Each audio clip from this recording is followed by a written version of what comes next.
वो हम सफर था, हाँ वो हम सफर था, हाँ वो हम सफर था, मगर उससे हम नवाए न थे। वो हम सफर था, मगर उससे हम नवाए न थे। वो हम सफर था, हाँ वो हम सफर था, हाँ वो हम सफर था, मगर उससे हम नवाए न थे। वो हम सफर था, मगर उससे हम नवाए न थे। अस्सलाम वालेकुम नाजरीन, मैं हूं आपका दोस्त मोहम्मद अमजद अली और आप देख रहे हैं प्रोग्राम हमारा मुआशरा। नाज़रीन इकराम, हर मंगल की रात 9 बजे रूबी चैनल पर आप हमारे साथ हुआ करते हैं। प्रोग्राम हमारा मुआशरा के ज़रिए काफ़ी लोग इस्तेफ़ादा कर रहे हैं और आप भी प्रोग्राम में शामिल हो सकते हैं फ़ोन कॉल के ज़रिए। कई मर्द और ख़वातीन शामिल होते हैं और जो है अपने सवालात के जवाबात हासिल करते हैं इल्म दीन की रोशनी में और क़वानीन हिंद की रोशनी में। नाज़रीन किराम, आज की नशिस्त में हमारे साथ मेहमान जो मौजूद हैं जनाब मोहम्मद फ़सीहुद्दीन साहब एडवोकेट, मैं आपका इस्तकबाल करता हूँ। अस्सलाम वालेकुम। वालेकुम अस्सलाम। नाज़रीन किराम, पिछले चंद हफ्तों से जो टॉपिक ज़ेरे दौरान है वो है डोमेस्टिक वायलेंस अगेंस्ट विमेन, यानी कि ख़वातीन पर घरेलू मज़ालिम। हम इसी पर गुफ्तगू जारी रखते हैं और मैं एडवोकेट साहब से गुजारिश करूँगा कि वो इब्तदाई कलिमात फरमाएँ। जी, बहुत बेहतर। जैसा कि पहले भी बताया गया है, ये ख़ास तौर पे ये क़ानून बनाया गया है कि औरतों को घरेलू मज़ालिम या जुल्म से बचाया जाए। जैसे कि बहू के ऊपर अगर जुल्म होता है तो 498A है और दीगर क़वानीन हैं, वैसे ही अगर कोई औरत है जो बहू नहीं है, बेटी है, लफ्ज़ औरत है और एक ही डोमेस्टिक लाइफ में रहती है, मतलब अज़दवाजी ज़िंदगी में एक ही घर के एक ही छत के नीचे रहती है और उसके ऊपर कोई मर्द आदमी या किसी भी शख्स से जुल्म हो, चाहे वो ज़हनी तौर पे, चाहे जिस्मानी तौर पे, चाहे पैसे के एतबार से, इन किस्म के जुल्मों को रोकने के लिए 2005 में डोमेस्टिक वायलेंस एक्ट के नाम से एक एक्ट पास किया गया है, जिसको डोमेस्टिक वायलेंस एक्ट कॉमनली कहते हैं। वो act actually protection of women from domestic violence act है। तो इसके ज़रिए से 4-5 किस्म के एडिशनल रिलीफ्स दिए गए हैं और बहुत खूबसूरत बात ये एक्ट की ये है कि इसके अंदर अगर केस बुक हो तो पुलिस या वैसी मुदाखलत नहीं होती जिससे लड़के वालों को, उमूमन जो मर्द अशख़ास हैं उनको जो है तकलीफ़ हो। ऐसे लोग जो है ऐसा नहीं होता, क्योंकि पुलिस केस बुक होने से जनरली देखा यह जाता है कि भाई घर टूट जाते हैं, लड़ाई आगे बढ़ जाती है, दुश्मनियां पैदा होती हैं। तो ये कानून जो DVC एक्ट है, इसके तहत आप बिना पुलिस कंप्लेंट करे हुए भी, आप कलेक्टर ऑफिस में प्रोटेक्शन ऑफिसर रहता है, उसके ज़रिए से अपने झगड़े निपटा सकते हैं और मज़ीद जो है आप डायरेक्टली पुलिस की भी मदद ले सकते हैं और आप खुद डायरेक्ट कोर्ट में कंप्लेंट कर सकते हैं। 3 रास्ते अपना करके इससे रिलीफ ले सकते हैं और 4 जो अहम रिलीफ्स इस कानून में दिए गए हैं वो ये है कि प्रोटेक्शन ऑर्डर, जैसा कि अक्सर होता है, झगड़ा हो गया भाई, औरत को घर से बाहर रहना पड़ेगा, तो सेक्शन 18 के तहत इसके अंदर प्रोटेक्शन ऑर्डर दिया गया है कि उसी घर में वो औरत को रखा जाएगा और उसको प्रोटेक्शन दिया जाएगा प्रोटेक्शन ऑफिसर के तहत, और ज़रूरत पड़ी तो पुलिस प्रोटेक्शन भी दिया जाएगा। और उस ऑर्डर के अगर वायलेशन में है, कोई उसकी वसूली करता है वो ऑर्डर की, तो उसको सज़ा भी हो सकती है और सज़ा जेल भी हो सकती है, कैद की सज़ा।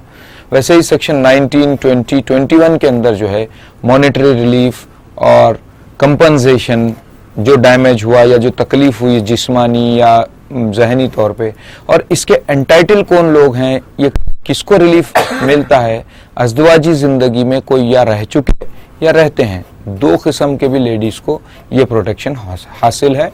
ये सरसरी आप कह सकते हैं कि ये बेसिक जानकारी है जो हर शहरी को मालूम होना चाहिए, क्योंकि कानून जब भी पास होता है तो ये गवर्नमेंट जो है डेमोक्रेटिक गवर्नमेंट है। हर कानून जो है हम मालूम रहना ये हमारी जिम्मेदारी है। जैसा कि एक मैगजिम है, ignorance of law is no excuse, कानून से गाफिली कोई एक्सक्यूज नहीं है। तो ये जिम्मेदारी हर शहरी की अपने कानून मालूम। फतह कलेमे के लिए माफी चाहता हूँ, कॉलर शामिल करते हैं। अस्सलाम वालेकुम। हेलो, अस्सलाम वालेकुम रहमतुल्लाहि व बरकातहू। वालेकुम अस्सलाम। कौन जनाब, कहाँ से फरमा रहे हैं? अस्सलाम वालेकुम। वालेकुम अस्सलाम। आपकी आवाज़ आ रही है, बताइए। जी, मैं थोड़ा इस सिलसिले में फोन करा था आपको कि मैं आपका प्रोग्राम देख रहा हूँ टीवी के ऊपर। जी हेलो जी जी।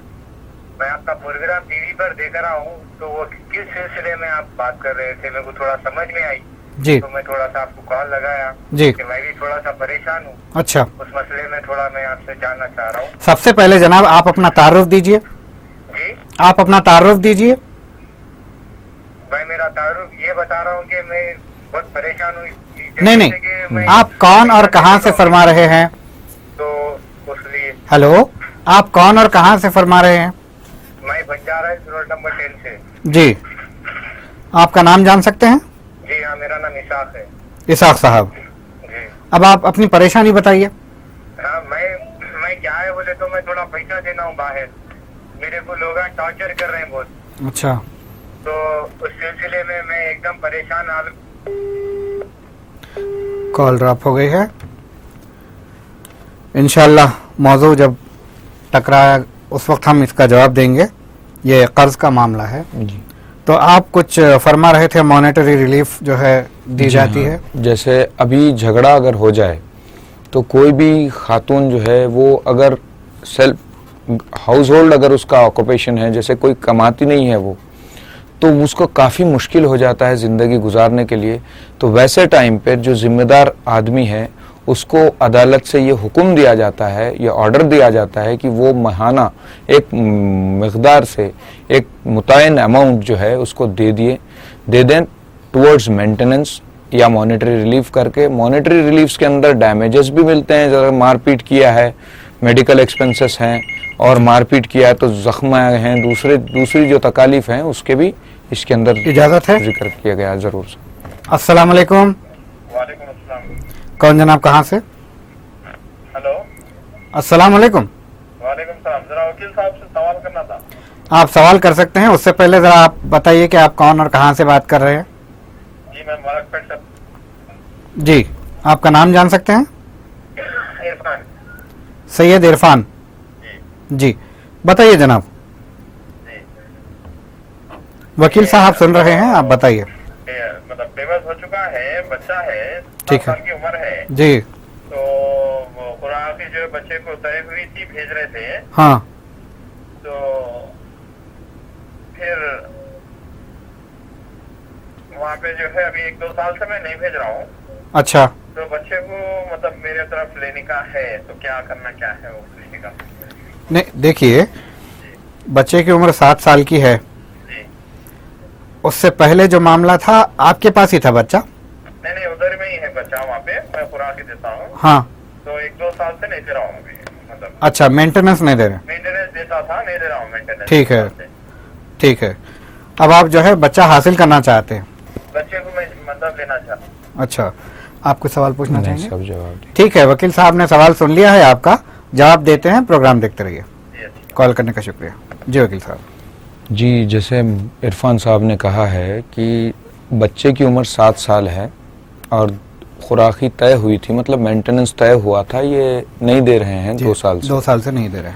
तो देखिए, पहली चीज़ 7 साल तक इस्लामिक शरीयत के हिसाब से और मुस्लिम पर्सनल लॉ के हिसाब से, दोनों के हिसाब से ही 7 साल हिजानत का राइट रहता है। माँ की हिजानत में ही रहेगा बच्चा।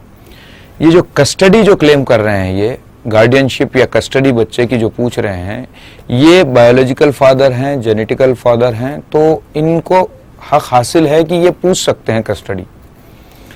बस इनको ये बात जहन में रखनी चाहिए कि कोर्ट अदालत जब कस्टडी देता है तो एक ही बात के ध्यान रखता है कि बच्चे की भलाई किस तरफ है। Welfare of the child is paramount interest of courts. जी। तो ये बराबर क्लेम कर सकते हैं। मेंटेनेंस देना नहीं देना ये शर्त नहीं है कस्टडी के लिए। जी। हाँ, एक एडवांटेज हो सकता है ये बताने के लिए कि माँ जो है पालने से खासिर है या मजबूर है, तो लिहाजा मेरी जरूरत पड़ेगी बच्चे को, तो माली एतबार से, हर एतबार से मैं सपोर्ट कर सकूंगा। जी। और चूंकि ये हद तय की गई है शरीयत में भी और इंडियन लॉ में भी, 7 साल से पहले तो ये क्लेम भी नहीं कर सकते कस्टडी। जी। तो इनको कस्टडी क्लेम करने का राइट हासिल है।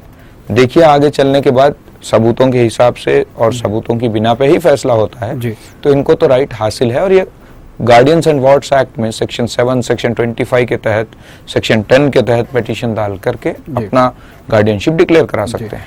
तो इस मामले में इस्लाम और क़वानीन हिंद बराबर है? तकरीबन बहुत हद तक बराबर ही हैं, बहुत हद तक। और अब ये साहब जो 2 साल से मेंटेनेंस नहीं दे रहे थे, जी, इसके ताल्लुक से कानून हिंद क्या कहता है? ये चूंकि ऑलरेडी मेंटेनेंस तय किया गया और ये मेंटेनेंस नहीं दे रहे थे, तो ऐसे मेंटेनेंस को एरियर्स ऑफ मेंटेनेंस माना जाएगा और पूरा 2 साल का इनके ऊपर ड्यू काउंट होगा और इनकी अहलिया या बच्चे को यह हक हासिल होगा कि इनसे क्लेम करें, मेंटेनेंस क्लेम करें। और वो क्लेम कर सकते हैं। अगर ये नहीं देते हैं तो इनको सजा भी हो सकती है और इनकी जायदाद में से भी वो पैसा क्लेम किया जा सकता है, कानून, अलग अलग कानून के हिसाब से। सजा किस हद तक हो सकती है? 1 महीने की सजा जनरली देते हैं 1 काउंट। जी। अगर आप एरियर्स नहीं भरते हैं, बावजूद इसके कि अदालत का ऑर्डर हो गया है और आप नहीं भरते हैं, अवॉइड करते हैं, तो जनरली एज पर लॉ, जो मेंटेनेंस का लॉ है सेक्शन 125 से 128 तक जो डिस्कस्ड है सीआरपीसी के अंदर, जी, उसके अंदर इनको जो है मेंटेनेंस देना होता है। अगर नहीं देने से 1 महीने की सजा हो सकती है। जी। और अब जबकि ये कस्टडी हासिल करना चाहते हैं, इसमें अगर जो है फरीक़ैन अगर एतराज़ करें, ना देना चाहें, तो इस सूरत में क्या कहता है इस्लाम? इस्लाम, देखिए इस्लाम बड़ा क्लियर है। मेरी जो नॉलेज के हिसाब से मैं आपको बता रहा हूँ, इस्लाम बड़ा क्लियर है। औलाद जो है वो हस्बैंड का हक है। हिजानत के टाइम पर माँ का, हिजानत का मतलब है गोद। जी। गोद का हक जो है, माँ की जो ममता का टाइम है, वो टाइम पे उसको इनकार नहीं कर सकते। उसके अलावा औलाद जो है हस्बैंड का ही हक है और हस्बैंड की मिल्कियत है शरीयत के हिसाब से, मेरी नॉलेज में। एक कॉलर शामिल करते हैं। जी जरूर। अस्सलाम वालेकुम। जी, वालेकुम सलाम। कौन साहिबा, कहाँ से? अभी जो बात, जी, अपने टीवी का वॉल्यूम, हेलो, अपने टीवी का वॉल्यूम बंद कीजिए प्लीज। जी जी, देखिए, जी। हेलो जी, सलाम वालेकुम। जी, मेरे भाई की शादी है कि 4 साल हो गया। जी। यहाँ शादी हुई, 15 दिन ले रहे हैं उनकी हर। अच्छा। और जाके उन लोग डोरी केस डाल दिए।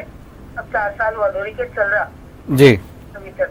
जी। तो अब उनको क्या मावड़ा देना चाहिए, खाने की खुराक देना चाहिए या न देना चाहिए? 4 साल हो गया अभी तक, तो वो 15 दिन ले रहे शोहर के पास। जी। 4 साल से आपके हम लोग को सबको कोर्ट को रोज जा रहे हैं, महीने में 2 बार जा रहे हैं हम लोग। अच्छा, अच्छा, ये मायके जो चली गई 15 दिन के बाद, जी, इसकी वजह क्या हुई?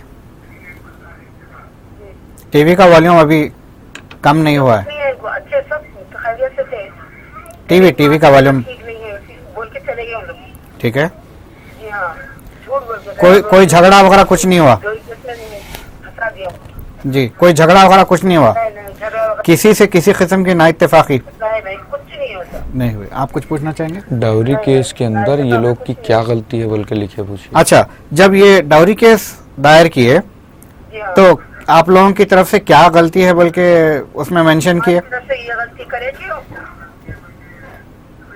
वो लोग क्या मेंशन करे केस में? जी हम लोग पैसे मंगवाए बोले उनसे, 10 लाख रुपए लाओ बोले। अच्छा। 10 लाख की मांग करे बोले हम लोग। जी। जबकि उनके वालिद नहीं है, 2 वालदा है उनके, और गरीब किस्म के माहौल के हम लोग, बड़ला बड़े एरिया के हम लोग। अच्छा, ठीक है। आइडेंटिटी तारुफ जी। तो ये खुराक देना इनका जरूरी तारुफ है। नहीं दिया। हाँ, मैडम आप अपना तारुफ दीजिए प्लीज। जी, आप अपना तारुफ दीजिए। आप कौन, कहाँ से बात कर रहे हैं?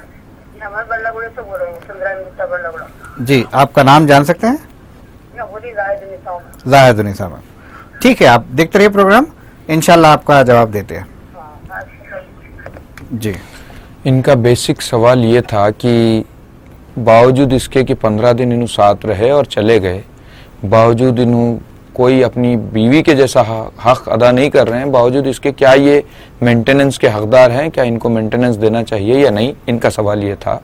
इसका जवाब ये है, जब तक आपका अज़दवाजी ताल्लुक़ जुड़ा है, शौहर और बीवी का ताल्लुक़ मुनक़ते नहीं हुआ, डिवोर्स नहीं हुआ, तो शरीयत के हिसाब से भी उसकी जिम्मेदारी हस्बैंड पर है।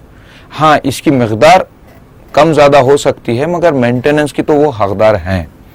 चूँकि ताल्लुक़ ख़त्म नहीं हुआ, बीवी हैं वो अभी भी, तो उनकी मेंटेनेंस की जिम्मेदारी हस्बैंड पर है।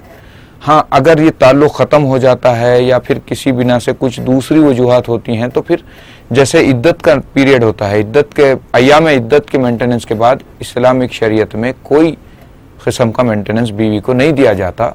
हाँ, अलबत्ता इंडियन कानून के हिसाब से सेक्शन 125 CRPC जो है, इसके अंदर wife is entitle for maintenance, बीवी को मेंटेनेंस का हक हासिल है जब तक कि वो बीवी है।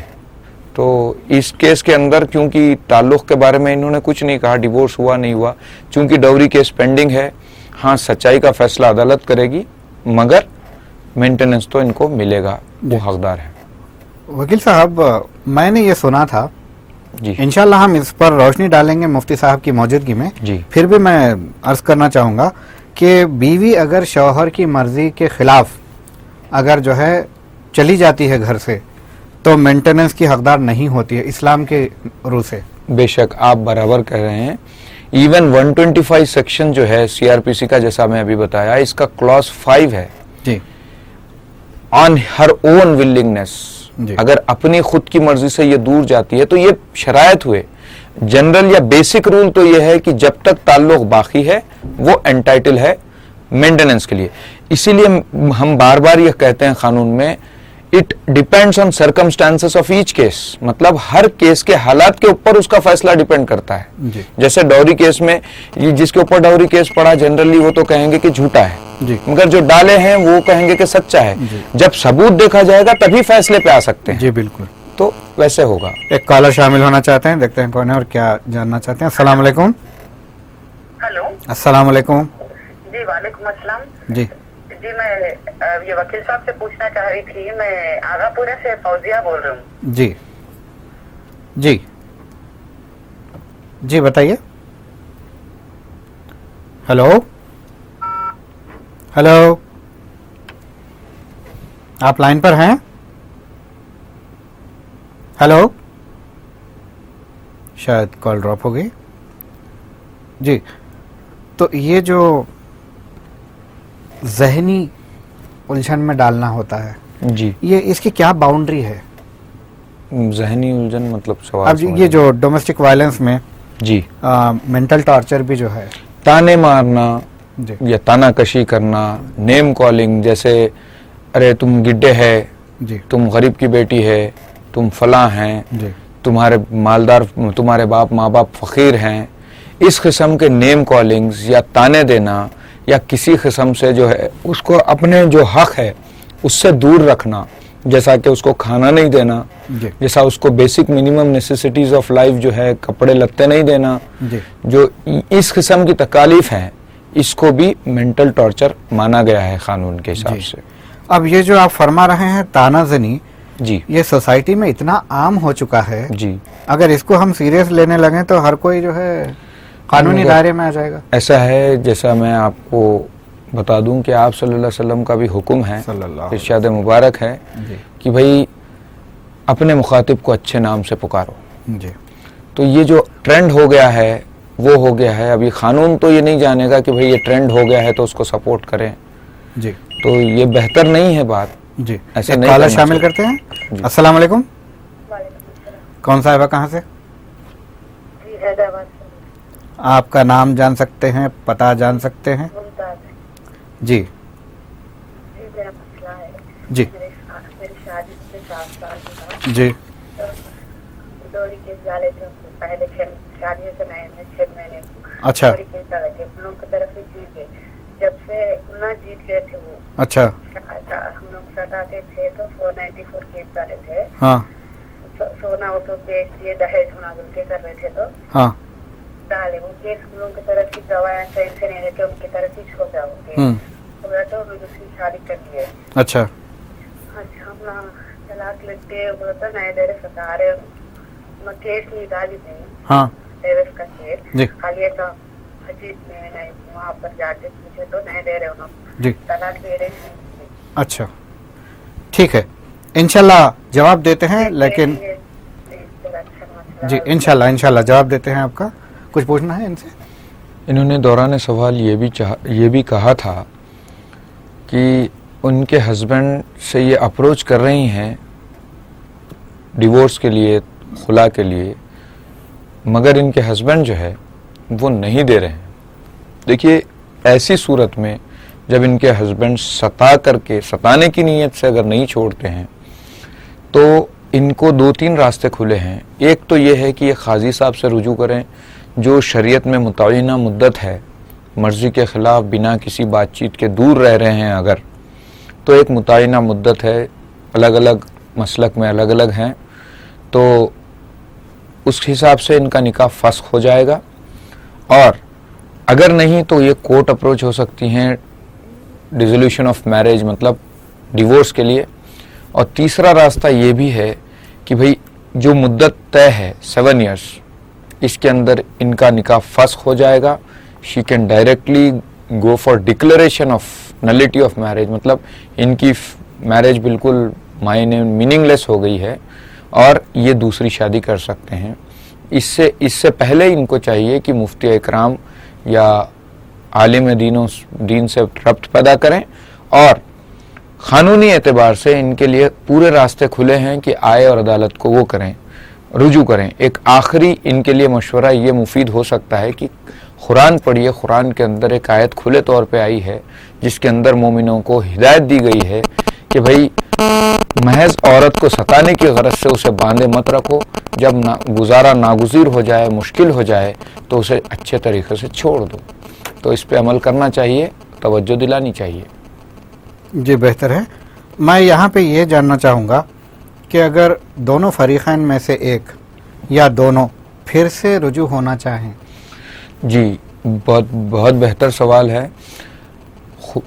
इस्लामिक शरीयत में और इंडियन लॉ में दोनों में भी इसकी गुंजाइश है। जैसे मुस्लिम लॉ के अंदर है कि 3 बार तलाक होनी ज़रूरी है। इजाज़त से कॉल शामिल करता हूँ, इंशाल्लाह गुफ्तगू जारी रखते हैं। अस्सलाम वालेकुम। अस्सलाम वालेकुम। वालेकुम अस्सलाम। कौन साहिबा कहाँ से फरमा रही हैं? हैदराबाद से यहाँ से करें। जी हैदराबाद से करें। आपका नाम जान सकते हैं?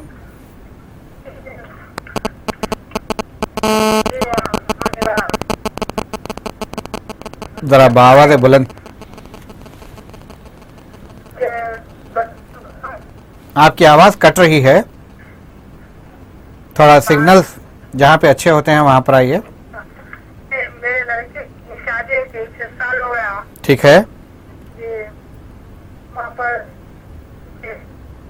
ना उनको कुछ पकाना आता, अच्छा। कुछ भी नहीं आता। 6 साल से हम वहाँ संभाल रहे उनको, फिर भी उन्होंने सुधर रहे नहीं।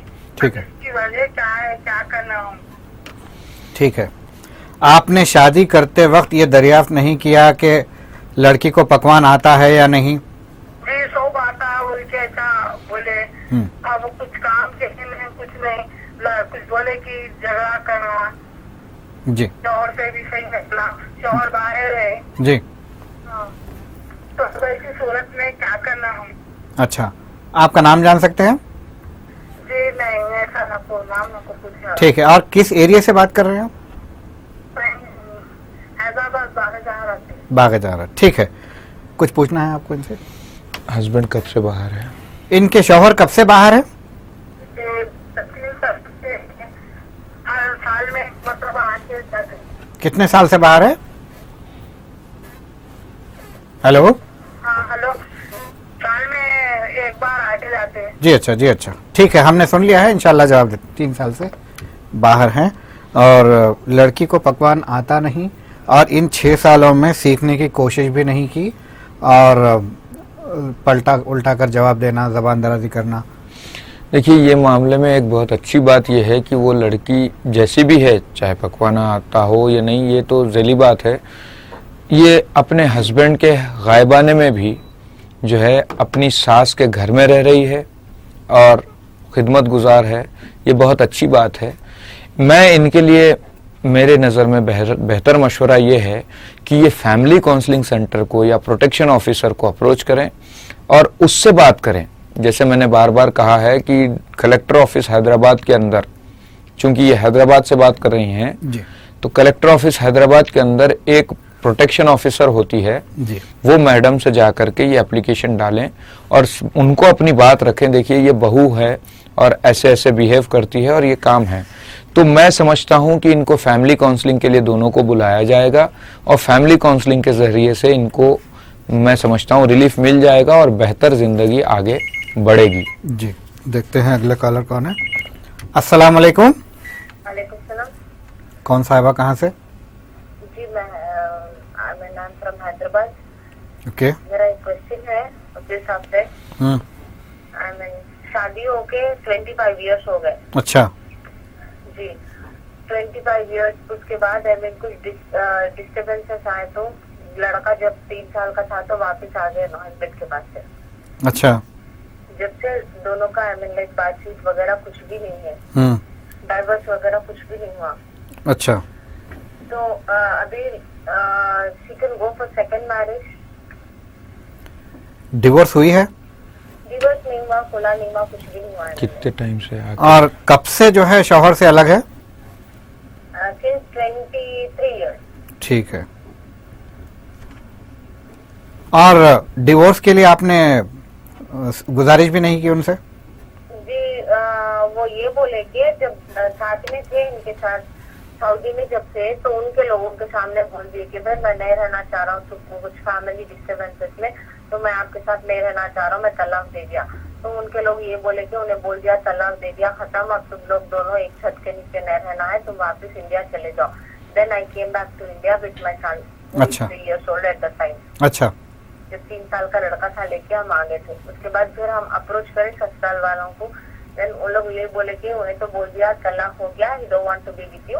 वो कोई फतवा भी निकाले तो उसमें भी वही निकला कि भाई खत्म हो गई, दोनों की शादी नल एंड वॉइड हो गई। अच्छा। लेकिन जब लड़की अप्रोच हुई जामिया निजामिया, तो वहाँ यही बोल रहे थे भाई हस्बैंड की डेथ हो गई, अदरवाइज हस्बैंड के तलाक या खुला हुआ, then only she can go for second marriage. ठीक है।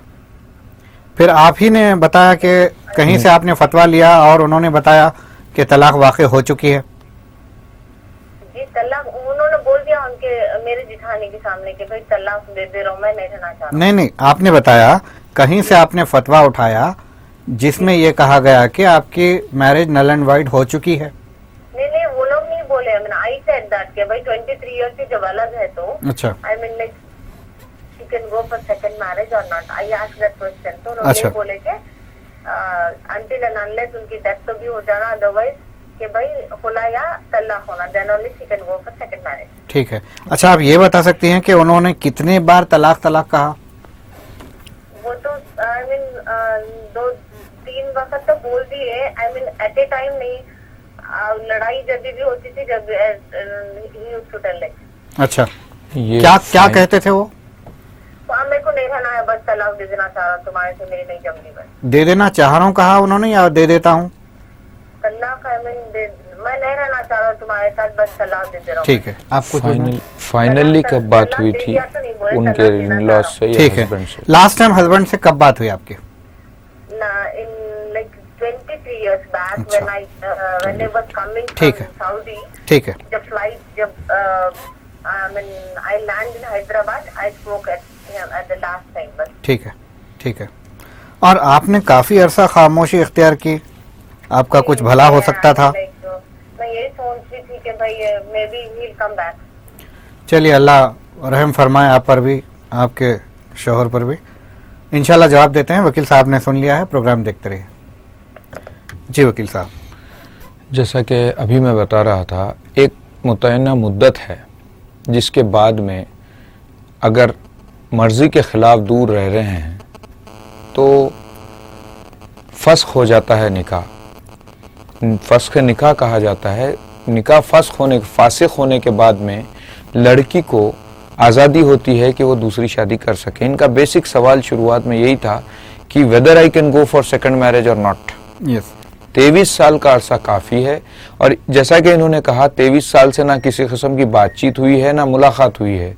जैसा कि इंडियन कानून में भी 7 इयर्स अगर अपने हस्बैंड के बारे में वेयर अबाउट्स नहीं मालूम है या फिर नॉट हर्ड ऑफ, उनके बारे में सुने नहीं, तो ये जो 7 इयर्स तक का मुद्दत हो जाने के बाद लड़की दूसरी शादी कर सकती है। इंडियन कानून मतलब अगर एक कोई आदमी भी गुम जाए और उसका पता ना चलता हो, 7 साल के बाद में उसकी बीवी को आज़ादी होती है कि वो दूसरी शादी करे।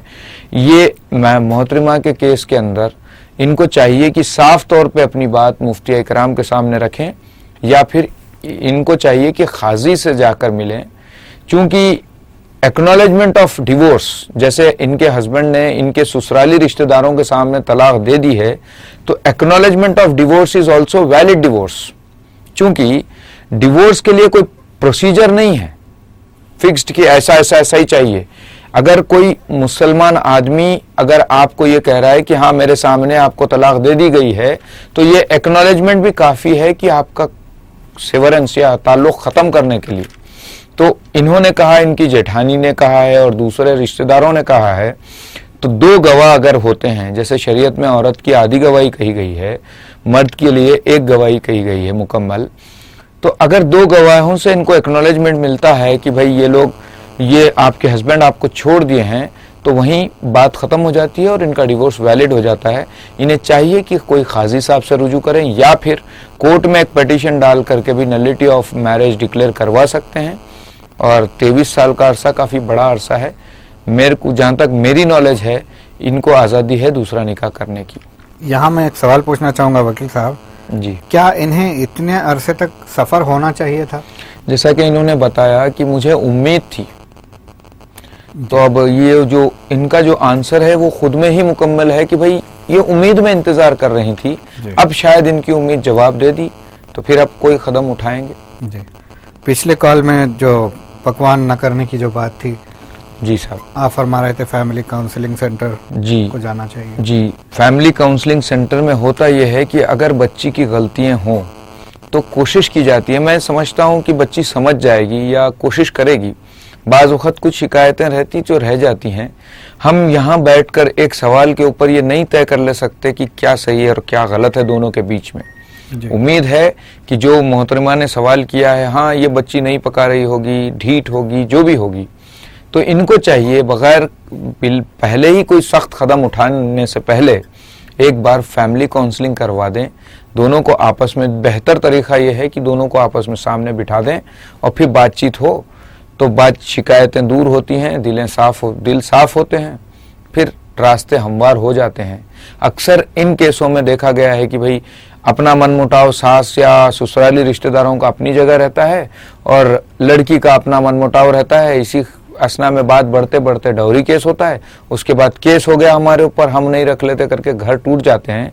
तो इन हादसात से बचने के लिए बेहतर रास्ता ये है कि या ये फैमिली काउंसलिंग सेंटर जो प्रोटेक्शन ऑफ वुमेन्स के लिए बनाया गया है, प्रोटेक्शन ऑफिसर के पास, वहां पर जा सकती हैं, या फिर एरिया डीसीपी के पास भी एक काउंसलिंग सेंटर होता है, डिप्टी कमिश्नर ऑफ पुलिस के पास भी, वहां पर भी जा सकती हैं, या किसी नॉन गवर्नमेंटल ऑर्गेनाइजेशन का भी मदद लेकर के इनके फैमिली काउंसलिंग भी करा सकती हैं। जी, यहाँ मैं ये पूछना चाहूँगा वकील साहब के शादी के बाद ऐसे मसाइल ना पेश आएं, इसके लिए क्या करना चाहिए, क्या इक़दाम उठाने चाहिए? देखिए, सबसे बेसिक बात मेरे हिसाब से ये है कि आप जब तक, जैसे दो फैमिलीज का मिलन है या फिर 2 इंडिपेंडेंट इंडिविजुअल्स जो है एक दूसरे को एडजस्ट करना है, तो ये जो एडजस्टमेंट है इसके अंदर ईगो या स्टबर्ननेस या अनानियत नहीं आनी चाहिए। इसकी वजह सिर्फ इतनी है कि भाई मेरे को बोला गया। जो इंडिपेंडेंट लड़की जनरली एक आधा हिस्सा, अपनी तकरीबन आधा हिस्सा जिंदगी का गुजार करके दूसरी जिंदगी लेती है, तो उसको, उनके हस्बैंड को चाहिए कि उसकी दुश्वारी समझे, उसको साथ लेकर के अपने माँ बाप की मिजाज चूंकि पहले से जानते हैं, एडजस्ट करके ले चलें। ऐसा ना होने की शक्ल में ऐसी सूरतें पैदा होती हैं कि भाई वो ये काम नहीं कर रही, ये शिकायत इससे है, ये शिकायत इससे है। तो यहाँ हर दोनों को, जैसे कुरान के अंदर कहा गया है, कुरान में आयत है बाज़ाब्ता कि मैं अगर गलत ना हूं तो सूरा नंबर 2 आयत नंबर 226 है कि जितना हक मर्दों का औरतों पर है उतना ही हक औरतों का मर्दों पर है। ये कुरान की आयत है। तो यहाँ हस्बैंड को या उनके बड़े लोगों को ये समझना चाहिए कि बच्ची अगर नहीं समझी, बाज़ वक्त ना समझी की वजह से अगर कोई हरकत हो जाए उसको बवाल खड़ा कर दे, ऐसे नहीं होना चाहिए। आपस की अंडरस्टैंडिंग के ऊपर ध्यान रख करके सब्र के साथ अगर ले चलें, बड़ा बेहतर मशवरा या हुक्म दिया है आप सल्लल्लाहु अलैहि वसल्लम ने कि सब्र करें जी। तो सब्र की एक शक्ल ये भी है कि एडजस्टमेंट के लिए थोड़ा मौका दिया जाए जी। तो ऐसी शक्लें जनरली नहीं पैदा होंगी। आप जो फरमा रहे हैं ये तो शादी के बाद के जो है मराहिल हैं जी। शादी से पहले जब लड़की देखते हैं तो लड़की वाले साफ झूठ बोल देते हैं आजकल जी। कि लड़की को सब आता है, जी कॉलेज से आते ही किचन जाती है जी और पता क्या क्या जो है उसको डिशेस बनाने आते हैं, जी मगर जब प्रैक्टिकल मैदान में उतरती है तो खाली रहता है। जी। ये इसको कैसा बचा जाए? कॉलर शामिल करते हैं इंशाल्लाह उसके बाद। अस्सलाम वालेकुम। वालेकुम सलाम व रहमतुल्लाहि व बरकातहू। कौन जनाब, कहाँ से? हेलो जी, आपकी आवाज आ रही है, अपना तारुफ कराइए। फरीद कॉलोनी से बात कर रहा हूँ जी, आपका नाम जान सकते हैं? मोहम्मद शरीफ। शरीफ साहब, बताइए। जी, बच्ची को जब पप्पा नहीं आता है जी। तो अब ये अक्सर ऐसा हो जाता है कि भाई जहाँ पे बच्ची की लड़की की शादी वो जल्दी हो जाती है और बच्ची जो है ना, बच्ची की उम्र जो है तकरीबन 21 साल होती है बच्ची की उम्र 15-16 साल होती है। बच्ची तो सीख नहीं सकती है, तो साल वाले उनके ऊपर ज्यादा जुल्म करते हैं। तो उस दरमियान में क्या करना चाहिए? ठीक है, और कोई सवाल आपका? यही सवाल। ठीक है, देखते रहिए प्रोग्राम। आप कुछ पूछना चाहेंगे वकील साहब? ठीक है, इंशाल्लाह जवाब देते हैं, आप प्रोग्राम देखते रहिए। ये साहब बता रहे हैं 15 साल की उम्र होती है। सबसे पहले तो इन्हें ये एजुकेट करना है हमको कि इंडियन क़वानीन के हिसाब से 15 साल की उम्र, इंडियन कानून के हिसाब से 18 इयर्स लड़की की एज मिनिमम होनी चाहिए और लड़के की 21। मगर यहाँ पर यह है कि शरीयत में रोक नहीं है 15 साल या 16 साल की लड़की से शादी करने के लिए। शरीयत में रोक नहीं है मुस्लिम पर्सनल लॉ के अंदर, शरीयत के अंदर जी। तो ये बात ठीक है अपनी जगह। जब देखिए, दो भी बड़ा बेहतर मौका है, दो भी सवाल अपोजिट के हैं। जैसे एक सास पूछ रही है कि भाई मेरी बहू पकाती नहीं है, क्या करें। अभी एक लड़की की तरफ से एक बात आ रही है कि भाई लड़की छोटी अब सीख नहीं सकी, कम उम्र में शादी हो गई। तो यहाँ पर मैं वही बात बता रहा था कि दोनों को भी सब्र का मुजाहरा करना चाहिए और लड़की को थोड़ा सब्र से, मोहब्बत से। देखिए, सबसे बड़ी प्यारी बात मैं फिर आपके सामने रखता हूँ। हम शादी की महफिल अटेंड करते हैं, निकाह के टाइम पर आप जो दुआ करते हैं वो दुआ के अंदर ये दुआ करते हैं, अलिफ बैनहुम कमा अलिफ्तहुम, मतलब इनके बीच मोहब्बत डाल दे जैसी मोहब्बत थी इब्राहिम अलैहिस्सलाम की और बीबी सारा के बीच, जैसी पैगंबरों के बीच में मोहब्बत थी। तो ये मोहब्बत से अगर इसको डील किया जाए, जबरदस्ती या चिड़चिड़ेपन से, तो बड़ी आसानी से, और छोटा मसला है, निप सकता है। जैसे बच्ची को पकाना नहीं आता तो सिखा लो या अपना तरीका सिखा लो। कई वक्त ये भी होता है जब बच्ची को पकाना आता है मगर इनके नहज और इनके तरीके का नहीं होता तो एडजस्ट करने के लिए टाइम लगता है। अस्सलाम वालेकुम। अस्सलाम वालेकुम। हेलो, अस्सलाम वालेकुम। लगता है लाइन ड्रॉप हो चुकी है। तो जैसा मैं यहाँ पे ये अर्ज करना चाहूंगा जी, शरीयत ने जो उम्र मुकर्रर की है जी लड़की की शादी की, जी, बलूगत के साथ ही शादी हो सकती जी, है जी। और शरीयत कोई नातमाम चीज को एडवोकेट नहीं करती है। बेशक, बिल्कुल तो सही मैं बात यहाँ है। ये कहना चाहूंगा, जी, जब माँ बाप शादी करने के लिए तैयार हैं जी, तो शादी के तकाज़ों को पूरे करने के लिए तैयार क्यों नहीं करते? बहुत बेहतर बात बोले। आपका सवाल ही एक जवाब है इन लोग, मतलब देखने वालों के लिए जी, कि भाई जब आप बच्ची को शादी के लिए आमादा कर रहे हैं तो उसके तकाज़ों पे भी पूरा उतरने के लिए तैयार रखें। हाँ, लग़्ज़िशें, कमी पेशी तो रहती है।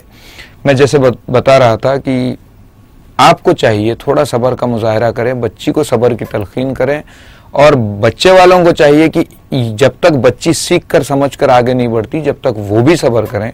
तो यहाँ पर फिर वही प्यारी सी बात कि दोनों के बीच में मोहब्बत अगर हो जी तो आसानी से मसला सुलझ जाता है। छोटी छोटी बातों को अगर मिजाजी तौर पे या वक्तिया तौर पे गुस्से से डील किया जाए तो मुश्किल पैदा हो जाती है। तो ये दोनों को चाहिए कि थोड़ा सब्र का मुजाहरा करें और बच्ची को अपने हिसाब से समझा कर, क्योंकि आने वाली नस्ल के लिए वो भी माँ है जी, आने वाली नस्ल के लिए वो भी सास है। तो आने वाली नस्ल की नींव जो है अगर आप सब्र के साथ डालेंगे तो आगे तक बढ़ना आसान रहेगा। जी। यही मशवरा है। और यहाँ पर मैं ये अर्ज करना चाहूँगा जाते जाते कि जो कुछ भी हो झूठ मूठ से काम न लें, बेशक जो भी हो बता दें ताकि एक अंडरस्टैंडिंग बने, एक अंडरस्टैंडिंग बने। जी। और उसमें क्या होता है, अकोमोडेशन की एक झूठ लानत है साहब जी, झूठ लानत है। झूठ पे तो झूठे का तो कोई बात ही नहीं है। जैसे एक हदीस है कि भाई आप बेशर्म हो जाओ और जो चाहे कर लो। तो झूठ बोलना जो है बेशर्मी है बस। जी। अगर ये झूठ से काम न लें और हो गया, साफ साफ बता दें, खत्म हो गया। साफ साफ बता दें कि जो है बच्ची को ये नहीं आता है, तो ससुराल वाले ज़हनी तौर पे तैयार रहते हैं। बेशक फिर जब वो सही है, शादी करके शुरुआत में- लाएंगे शुरुआत तो खुद अपना इनिशिएटिव लेके वो इनको सिखाएंगे। डर रहता है अच्छा रिश्ता है हाथ से न निकल जाए। तो ये अपने अपने डर है। जैसा आपने फरमाया झूठ से काम न लें, सच से काम लें। सच आधे रास्ते अपने आप आसान कर देता है। इनके तो डर नाज़रीन की- वक्त बिल्कुल हो चला है। मैं हमारे मेहमान से तहे दिल से शुक्रिया अदा करूंगा स्टूडियो में तशरीफ़ लाने का। और नाज़रीन इंशाल्लाह हम अगले प्रोग्राम में एक नए मौजू के साथ आपकी खिदमत में हाजिर होते हैं। तब तक के लिए आपके मेज़बान मोहम्मद अमजद अली को और रूबी चैनल की तमाम टीम को इजाज़त दीजिएगा। फ़ी अमानिल्लाह। वो हम सफर था